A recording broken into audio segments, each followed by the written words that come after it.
दोस्तों, इस मूवी की कहानी बहुत ही मज़ेदार और रोमांचक है, जो कि एक 12 साल के लड़के की होती है। वह एक सिंपल और शर्मीला लड़का होता है, इसलिए उसके मोम डैड उसके शर्मीलेपन को दूर करने के लिए एक लड़की को काम पर रखते हैं। उसे कैसे भी करके उस लड़के के शर्मीलेपन को दूर करना था, जिसके लिए वह अपनी सारी हदें पार कर जाती है। अब आगे इस मूवी में क्या क्या होता है, ये जानने के लिए आपको पूरा वीडियो देखना होगा।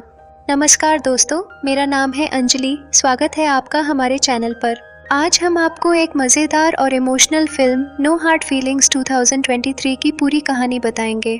अगर आप कॉमेडी और दिलचस्प कहानियों के शौकीन हैं तो ये फिल्म आपको ज़रूर पसंद आएगी। इस वीडियो में हम आपको पूरी फिल्म की स्टोरी समझाने वाले हैं, तो अगर आपने फिल्म नहीं देखी है तो टेंशन मत लीजिए, हम आपके लिए हर एक डिटेल कवर करेंगे। वीडियो में आगे बढ़ने से पहले अगर आप नए हैं तो चैनल को सब्सक्राइब करना ना भूलें और बेल आइकन को दबाएं ताकि आपको हमारे नए वीडियो की नोटिफिकेशन मिलती रहे।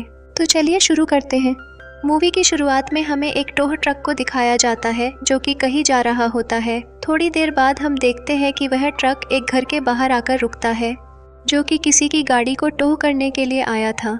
अब हम देखते हैं कि घर से एक महिला बाहर भागती हुई आती है, जिसका नाम मैडी होता है। मैडी एक छोटे से शहर में रहती है और अपनी जिंदगी में कई परेशानियों का सामना कर रही है। उसकी आर्थिक हालत भी बहुत खराब होती है और वो उबर ड्राइवर का काम करती है, क्योंकि आज उसकी गाड़ी को टॉम नाम का सरकारी कर्मचारी लेने के लिए आया होता है, जो कि मैडी का पुराना बॉयफ्रेंड भी रह चुका था। दरअसल मैडी के पिता ने मरने से पहले उनके घर पर लोन लिया होता है। लोन को चुकाने के लिए मैडी रात में कार चलाया करती थी और दिन में एक बार में काम करती थी, लेकिन इस बार वह कार की किस्त नहीं भर पाई, इसलिए टॉम उसकी गाड़ी ले जाने लगता है। लेकिन मैडी उसे बहला फुसलाकर मनाने लगती है और यह भी कहती है कि चाहे तो वह उसकी गुफा की खुदाई कर सकता है, जिसके बदले में वह उसकी गाड़ी को छोड़ दे। तभी वह मैडी के पीछे एक आदमी को देखता है जो कि एक कच्छा पहने हुए था और टॉम मैडी से उस आदमी के बारे में पूछता है, लेकिन मैडी बात को घुमा देती है और कहती है कि वो मेरे फूफा का लड़का है। लेकिन तभी वो कच्चे वाला आदमी मैडी के पास जाकर उसके बड़े बड़े संतरों को दबाने लगता है, जिससे देखकर टॉम नाराज हो जाता है। मैडी फिर से उसे मनाने की कोशिश करती है और उसे फिर से अपनी गुफा की खुदाई करने का ऑफर देती है, लेकिन टॉम उसकी नहीं सुनता और वह मैडी की कार को लेकर चला जाता है। लेकिन अब उसकी कार भी जब्त हो जाती है, तो उसकी मुश्किलें और बढ़ जाती हैं। अब उसे पैसों की सख्त ज़रूरत है ताकि वो अपना घर बचा सके, और इसी के साथ उसकी आमदनी का जरिया भी खत्म हो जाता है, क्योंकि वह एक बार में काम कर रही थी और अब उसके पास उसकी कार भी नहीं होती। इसलिए वह अपने काम पर जाने के लिए पैदल ही निकल जाती है। तभी रास्ते में जाते हुए उसे एक शॉप के बाहर अपनी कार दिखाई देती है, इसलिए वह टॉम से छुपते हुए अपनी कार को ले जाने की कोशिश करती है। तभी टॉम भी उसे देख लेता है, इसलिए वह वापस से कार को टोह कर लेता है। वहीं फिर मैडी अपने काम पर आ जाती है, जहां उसका ठरकी बॉस उस पर लाइन मारने लगता है और उसे अपनी बिना कपड़ों की फोटो दिखाता है और उसे पैसे देकर उसके साथ एक रात सोने के लिए कहता है। लेकिन मैडी उसे मना कर देती है, जिससे नाराज होकर वह उसे नौकरी से निकाल देता है। अब उसके पास उसका काम भी नहीं बचा होता, इसलिए मैडी अपने फ्रेंड सना और उसके हस्बैंड हेनरी के पास जाती है ताकि उन्हें अपनी प्रॉब्लम बता सके कि कार के बिना वह अपना लोन कैसे चुकाएगी, क्योंकि वह रात को कैब चलाया करती थी और अब उसके पास उसकी कार भी नहीं होती। तभी मैडी उसके लिए OLX पर एक पुरानी कार ढूंढती है, जो कि बहुत ही ज़्यादा महंगी थी और उसके पास खाने तक के पैसे नहीं बचे थे।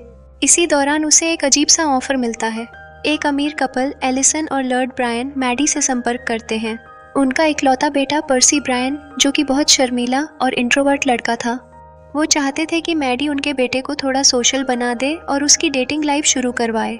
बदले में वे मैडी को एक नई कार देने का वादा करते हैं। हालांकि यह बात सुनने में अजीब लगती है, लेकिन मैडी को पैसों की ज़रूरत होती है, इसलिए वह यह ऑफ़र मान लेती है और अगले दिन एक लंबा सफ़र तय करने के बाद आखिर में उस कपल के घर पहुंच जाती है, जहां वह उस कार को देखती है जिसे वो लोग उसे देने वाले थे। कार को देखकर मैडी काफ़ी ज़्यादा खुश हो जाती है और उस फैमिली से मिलती है, जहां पर्सी के पिता मैडी से कहते हैं कि हमारा बेटा बहुत सीधा और शर्मिला है, जिस वजह से वह घर से कभी बाहर नहीं निकलता और उसका कोई दोस्त भी नहीं है। यहाँ तक कि वह लड़कियों से बात तक नहीं करता और उनसे दूर रहता है। हमें उसकी बहुत टेंशन रहती है। वह सिर्फ दिन भर अपना मोबाइल चलाता रहता है और अक्सर अपने कमरे में ही रहता है, और अब वह काफ़ी बड़ा हो चुका है और कॉलेज भी जाने वाला है। पता नहीं कॉलेज में वह क्या करेगा। इसी बीच वे लोग मैडी से उसकी उम्र के बारे में पूछते हैं। मैडी उन्हें अपनी उम्र 40 साल बताती है। और साथ ही उन्हें कहती है, उम्र से कोई फर्क नहीं पड़ता, मैं आपके बेटे को खुश कर दूंगी और उसे बहुत मजा दूंगी। तभी पर्सी की मोम मेडी से बोलती है, तुम्हें हमारे बेटे को हो सब कुछ सिखाना होगा जो आजकल के बच्चे करते हैं, और जिस दिन उसने तुम्हारा गुफा का पानी निकाला उस दिन हम तुम्हें कार दे देंगे। अब मेडी भी समझ जाती है कि उसे उनके बेटे को जन्नत की शेर करानी है, इसलिए वह तैयार होकर जल्दी से पर्सी की शॉप पर आ जाती है। अब कहानी में असली मजा तब शुरू होता है जब मैडी और पर्सी की पहली मुलाकात होती है। पर्सी एक बहुत ही मासूम और शर्मीला लड़का है जो अभी तक डेटिंग और रोमांस से दूर रहा है। वहीं मैडी एक कॉन्फिडेंट और बिंदास महिला है और वह वहाँ कुत्ते को खरीदने के बहाने पर्सी पे लाइन मारने लगती है।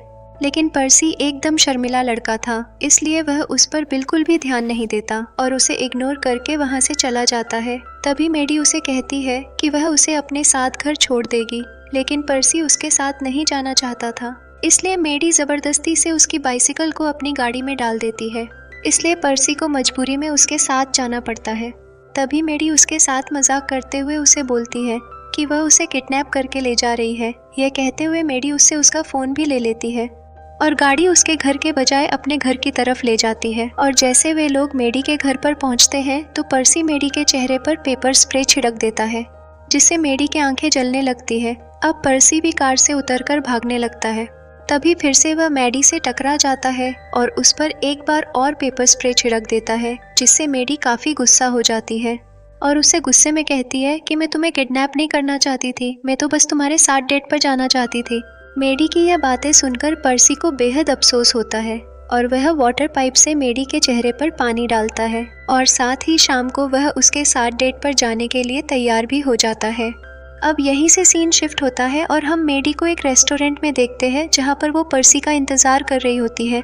कुछ देर बाद पर्सी भी तैयार होकर वहाँ पर पहुँच जाता है, लेकिन वहाँ मौजूद सभी लोग उसे देखकर उस पर हंसने लगते हैं क्योंकि उसने शूट के साथ एक निक्कर पहन रखी थी। लेकिन मैडी उसके कपड़ों की बहुत तारीफ करती है क्योंकि मैडी को अपनी गुफा की खुदाई करवाने के लिए उसे पटाना था। तभी मैडी वेटर से उसके लिए एक कोल्ड बियर लाने के लिए कहती है, लेकिन पर्सी शराब नहीं पीता था, इसलिए वह अपने लिए कोल्ड ड्रिंक्स लाने के लिए कहता है। लेकिन मैडी कहती है कि उससे भी उसके साथ एक बार पीना चाहिए, इसलिए वह कोल्ड ड्रिंक्स को कैंसिल करके उसके लिए भी विस्की ऑर्डर करती है और पर्सी को ड्रिंक्स पिलाने लगती है। तभी वहाँ पर मैडी का पुराना बॉयफ्रेंड आ जाता है और वह पर्सी के सामने मैडी से कहता है कि उसकी एंगेजमेंट हो गई है और उसकी वाइफ उससे बहुत प्यार करती है, और पर्सी से कहता है कि इससे बच के रहना, यह बहुत ही चालाक औरत है, इसने मुझे भी ऐसे ही फंसाया था।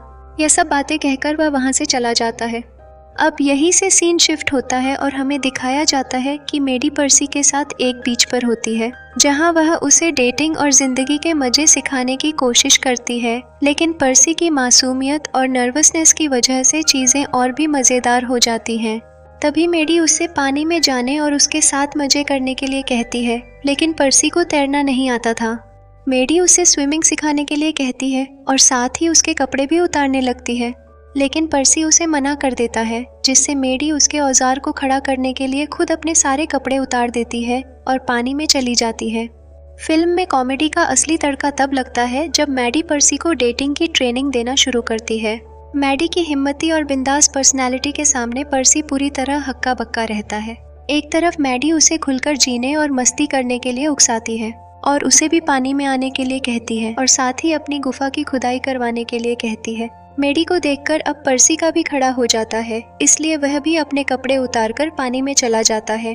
अब वे दोनों एक साथ पानी में थे। अब उनके बीच कुछ हो पाता उससे पहले कुछ बदमाश लड़के और लड़कियां आ जाती है और वह उनके कपड़े उठा लेते हैं। मैडी के इतना मना करने के बाद भी जब वे लोग उनके कपड़े वापस नहीं करते तो मैडी बिना कपड़ों के ही बाहर आ जाती है और उनकी जम के धुलाई करती है। इसी बीच एक शरारती लड़की उसकी सुरंग में कुछ गुस्सा देती है, जिससे मैडी की चीख निकल जाती है, लेकिन मैडी फिर भी उन्हें वहां से भगा देती है और अपने कपड़े लेने के बाद वापस से पानी में जाती है। लेकिन पर्सी मैडी को उन लड़कों के साथ मारपीट करते देख काफी डर जाता है और वह मैडी के लेने से साफ मना कर देता है, जिसके बाद मैडी गुस्सा हो जाती है और वहां से जाने लगती है और साथ ही उसके कपड़े भी ले जाती है, जिससे पर्सी बिना कपड़ों के ही पानी से बाहर आ जाता है। वह मैडी से उसके कपड़े देने के लिए कहता है, लेकिन मैडी कपड़े दिए बिना ही वहां से जाने लगती है, इसलिए पर्सी मैडी की कार के बोनट पर बैठ जाता है। मैडी उसे वहां से उतरने के लिए कहती है, लेकिन जब पर्सी कार के बोनट से नहीं उतरता तो मेडी कार को चलाने लगती है। पर्सी मेडी से गाड़ी रोकने को कहता है, लेकिन मेडी गाड़ी नहीं रोकती। तभी रास्ते में उन्हें पुलिस देख लेती है और उनका पीछा करने लगती है, जिससे मेडी डर जाती है क्योंकि उसके पास गाड़ी का लाइसेंस नहीं था। और पर्सी भी कार के बोनट पर बिना कपड़ों के लेटा हुआ था। लेकिन जैसे तैसे मेडी उन पुलिस वालों से अपना पीछा छुड़ा लेती है और वह दोनों मेडी के घर आ जाते हैं, जहां मेडी घोड़ी बनकर पर्सी को उसकी बचाने के लिए कहती है और साथ ही उसकी गुफा के परकच्चे उड़ाने के लिए कहती है। लेकिन पर्सी बहुत ही शर्मिला होता है, इस वजह से वह कुछ भी नहीं कर पाता। तभी मेडी पर्सी को उसके तरबूजों पर मारने के लिए कहती है, लेकिन उसके बजाय वह उसके पिछवाड़े पर लात मार देता है। अब मेडी उसके छोटे से औजार पर अपने भारी खरबूजों को डाल देती है और अपनी गुफा को उसके औजार पर रगड़ने लगती है। लेकिन लाचार पर्सी उसके सामान का वजन उठा नहीं पाता, इसलिए मेडी ही उसे अपनी गोद में बैठा लेती है। इसी दौरान पर्सी को खुजली चलने लगती है क्योंकि उसके पूरे शरीर पर इन्फेक्शन हो गया था। दरअसल पर्सी को एक बीमारी थी, जब भी वह नर्वस होता है तो उसके पूरे शरीर पर इन्फेक्शन होने लगता है। अब मेडी ये सब देखकर रोमांस करने के बजाय पूरी रात बैठकर पर्सी के शरीर पर दवा लगाने लगती है। तभी पर्सी मेडी से कहता है, तुम्हारे आने से पहले मेरी जिंदगी में बिल्कुल भी खुशी नहीं थी। मैं जब अपने मोम डैड के साथ सोया करता था तो मेरे स्कूल के बच्चे मुझे चिढ़ाते थे और कहते थे कि मैं अपनी मोम डैड को एक साथ सेक्स करते हुए देखता हूँ, इसलिए मैं कभी घर से बाहर नहीं निकलता था और कभी किसी को अपना दोस्त नहीं बनाया, और आज भी मैं तुम्हारी गुफा की खुदाई नहीं कर पाया, इसलिए हम कल का पूरा दिन एक साथ बिताएंगे। अब अगले दिन वे लोग अलग अलग जगह जाकर काफ़ी ज़्यादा मज़ा करते हैं और अब धीरे धीरे वे दोनों एक दूसरे के दोस्त बन गए थे। हालांकि शुरुआत में ये सिर्फ एक पैसों के लिए किया गया सौदा लगता है, पर धीरे धीरे दोनों के बीच एक गहरा इमोशनल कनेक्शन बनता है। पर्सी अपनी शर्म से बाहर आने लगता है और खुद पर विश्वास करना सीखता है। वहीं मैडी को भी अपनी ज़िंदगी के फैसलों पर दोबारा सोचने का मौका मिलता है। और उसी दौरान पर्सी ज़िंदगी में पहली बार मैडी को किस करता है और वे दोनों रात को एक साथ डेट पर भी जाते हैं। रेस्टोरेंट में जाकर मैडी पर्सी को पियानो बजाने के लिए कहती है। पहले तो पर्सी सभी के सामने पियानो बजाने से मना करता है, लेकिन जब मैडी उससे ज़बरदस्ती करती है तो उसे मजबूरी में उसकी बात माननी पड़ती है और पियानो बजाने लगता है। दरअसल पर्सी को बहुत ही अच्छे से पियानो बजाना आता था, लेकिन वह सबके सामने बजाने में शर्माता था। तभी उसके अच्छे पियानो बजाने से सभी लोग उसके लिए तालियों बजाने लगते हैं। लेकिन तभी वहाँ पर पर्सी की फैमिली फ्रेंड जेनी आ जाती है, जो कि उसी के साथ कॉलेज जाने वाली थी। जेनी पर्सी को अपने घर पर पार्टी के लिए इनवाइट करती है और वहाँ से चली जाती है।